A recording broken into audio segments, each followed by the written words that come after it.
got a sticker from Steve's Small Engine Saloon. This is one of the very best channels on YouTube. If you are having any kind of a struggle with any kind of small engine, he's probably defeated it. So do check out his channel, Steve's Small Engine Saloon. It's excellent.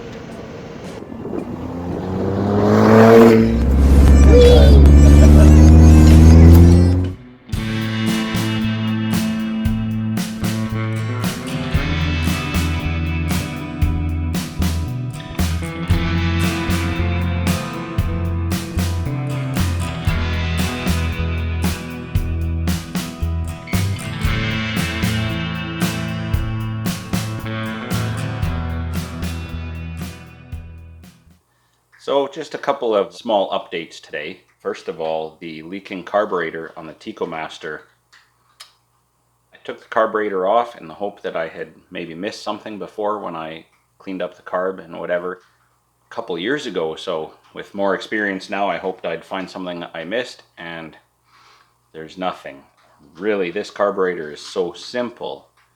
There's actually no diaphragm pump on this one. There's nothing. It's just one suction and that's it. So the problem with these carburetors, and it's pretty common, is that they have the choke on the end, and it's just like a little plug that goes in there, and you can see that there's a rivet here, and what that does is kind of just limits the travel and keeps it from rotating very much. So yes, you can drill out the rivet and pull it out, but then, you know, it's not going to be much fun to put back together. And even so, there's no seal in here. There's nothing you can do. This is just how it's designed. It's just kind of a loose fit there. So really, that is where fuel ends up leaking if it's not burned by the engine. So for example, when you shut off the engine, it kills the spark, but it's still turning, so fuel still is being drawn in, and it'll drip out of here. So it's not the greatest. It'd be better to shut off the fuel, really. But the way it mounts to the tank, you have no provision for that either. So I guess that's that. I cannot get another carb. There's no replacements available anywhere. Even a used carb is probably going to have much the same problem. So about all I can do is run it as lean as I safely can. You know, whoever buys this thing, it's not going to be like an important cog in their landscaping business. So it's just going to be a conversation piece. So if it starts and runs and the blades go around, that's really about all we need. I'm just going to leave it at that. I did make a new gasket to mount to the tank, but that's not where the fuel is coming from. There's no ports here. There's just that in and out. So like, it can't even leak from there. So that is that. I'm going to put that back together. I did get a little package yesterday from Quebec, and this is for Goldie Hawn. This is I'm not sure the vintage on this, but it's a little switch stop. So basically what this does is just clips on to the linkage bracket. You put your shutoff wire in there, and it just holds it as this comes back up. So when your throttle control moves and contacts that, it grounds out the coil and shuts off. So this was pretty inexpensive. The governor springs coming for that are coming from France, and they were less inexpensive. The actual governor link I cannot get for a reasonable price. Well, a reasonable price, but then it's like 20 bucks to ship it, and it's just a little bit of wire. So I think I'll pop by Scott's and take a look at the Toro Whirlwind there and measure it, and that should get us there for that. So in the meantime, I can install this and put this little carburetor back together for the TECOmaster. So the first thing to go on, you got to hold your tongue just right. Actually, it'd be easier with this out of the way, but we're going to try and do it without. This is the choke linkage. So it's got a little spring on it there and washer, and we're going to kind of feed it through here and try and, there we go, loop it around everything, and that just is going to pop into there like so. So that's what operates our choke. That is operated by this linkage here, which has a little flanged washer, so you can tighten up the screw and still move the arm. And this is the switch stop for this TECOmaster. So it operates in the same way as for Goldie Hawn. The wire just clips into there, and then the spring just secures it. And when it's installed like, yes, that way, and this sits in there, then what's going to happen is, get on there, this little brass contact just right here contacts the arm as you move the throttle to the closed position, and just shuts off the engine. Just grounds the coil out, and that's it. And that attaches here, so we're going to put the linkage in there first. And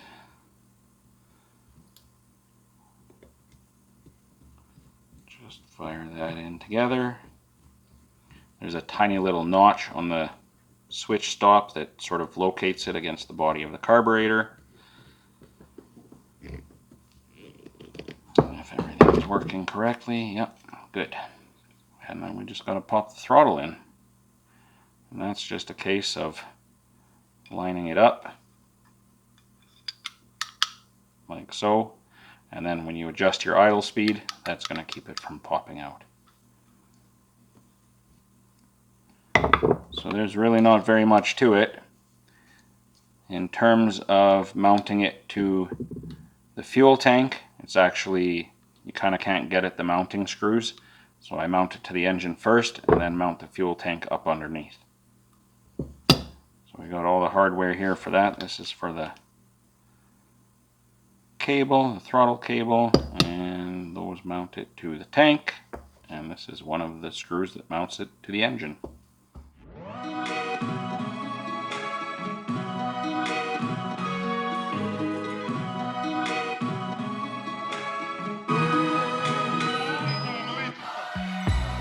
There's our base gasket, and as we slip this on, I'm going to put on our carburetor linkage, which goes into the second hole here. I think. I don't know. I guess I never really looked into it.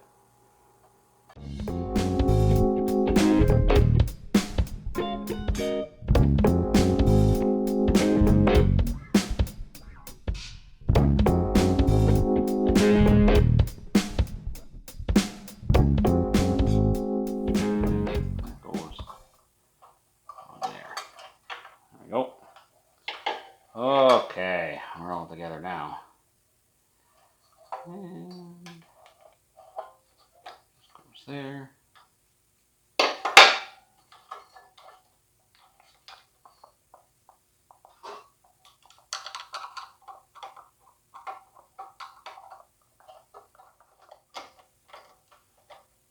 we go, I think we're going now. Yeah.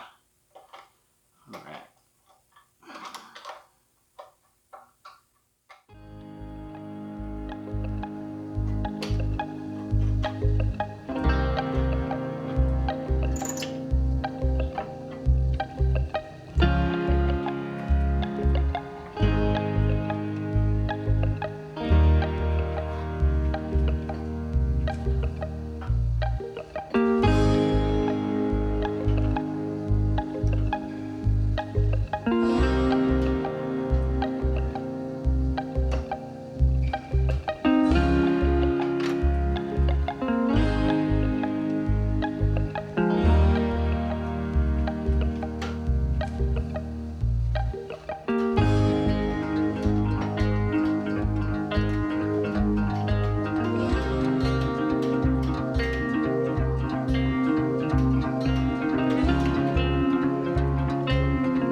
Alright cats, so there you have it. The carburetor is back on the TECOmaster. I did actually put an O-ring in underneath the throttle barrel just to remove some of that vertical plate. I think a little bit of fuel is sneaking out of there as well while it's running. And in other news, the prospective purchaser lives in Red Deer, Alberta, which is about 150, 160 kilometers south of here. And we're actually going camping there in a couple of weeks. So the TECOmaster came home here in the back of the Chevette, and it's going to go there, strapped to the back of a tent trailer. We'll see how that goes. I don't know how I'm going to do that yet. It might be on the roof or on the bumper or something. I'll figure it out. Anyway, it's going to go to a good home, so that's pretty excellent news. Join us again next time. We're going to put the stop switch on Goldie Hawn, and who knows what else we're going to get into. Until then, keep it in the litter box. Cheers. Wake up, today's gonna be a good day. Wake up, today's gonna be a good day. Wake up, today's gonna be a good day. Wake up, today's gonna be a good day. Wake up, today's gonna be a good day. Wake up, today's gonna be a good day.